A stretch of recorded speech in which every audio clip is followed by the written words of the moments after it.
Today is 13th September 2022.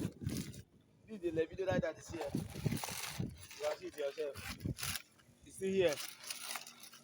You can see it yourself. Snap your love. Bye.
Today is